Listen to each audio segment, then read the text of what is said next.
Welcome back to Southeast Texas Weekly. We're back, of course, and before the break, we were just talking about childhood obesity and ways to help your kids be healthy. And there's one group that's doing their part to prevent it.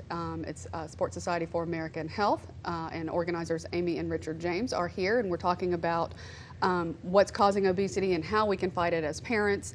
And you were in the middle of making a couple of tips before we had to go to break. You have two more tips or two more suggestions. The next tip is that if your child is able to play or function at the same level as his peers, and he's carrying a few extra pounds or she's carrying, don't sweat it. Right. But pay attention if you notice some sluggishness or some delayed, reactive times. Yes. And you might want to just clean up the diet and increase their chances. I would think too, and this is just my thought that I just had, that if they change in some way, if they change and say suddenly, I don't want to go outside and play. Yes. I want to do this instead, lay on the couch and watch TV or play Xbox or whatever. And if you that change may indicate something. Sure, and if you notice something like that, it's always a good idea to get with their pediatrician and run some baseline tests, because there are things like diabetes and some thyroid issues and other vitamin and mineral deficiencies that can cause some issues.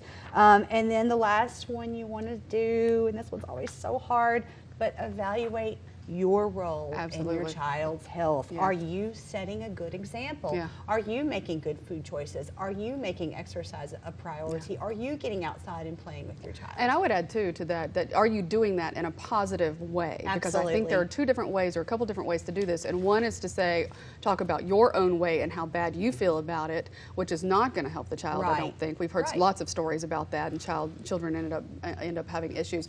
And the other way is to do it in a healthy way, in a positive way, I think, to say participating in 5Ks together. Exactly, and to get the whole family involved and do it as this is our lifestyle. This is the way we do things. Exactly, and another point too is if your child prefers music, they prefer to read, play games, whatever it may be, you can still show them that exercise is fertilizer for the brain, and it will improve the brain if they go out and do that exercise, and then they'll perform better in these other areas of interest that they have.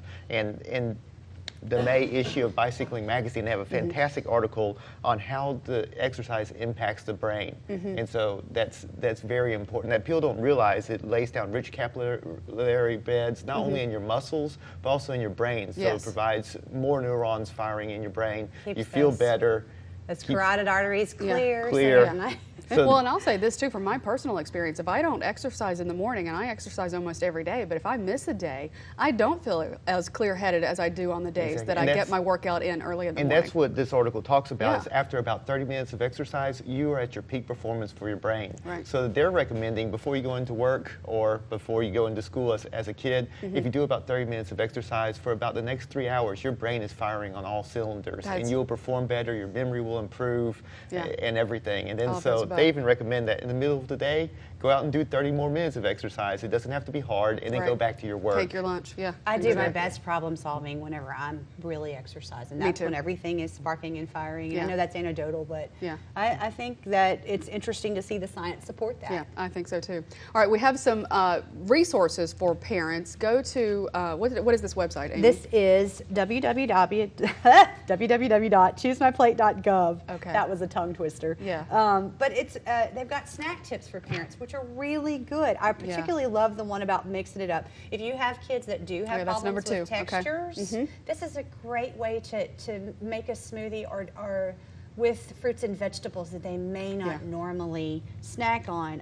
Nibbling on a lean protein is also a good one. Yeah, that's number 5. Protein tends to be a little bit more, obviously you don't want to overdo anything. No. But protein tends to be very level of a release for your glucose. I've tended to go to protein since I've been really watching what I've eaten and stuff for snacks. So right, and you don't have the spark the spike like you do with a carbohydrate. Exactly. So there's another source I want to tell everybody about. Again, that's myplate.gov.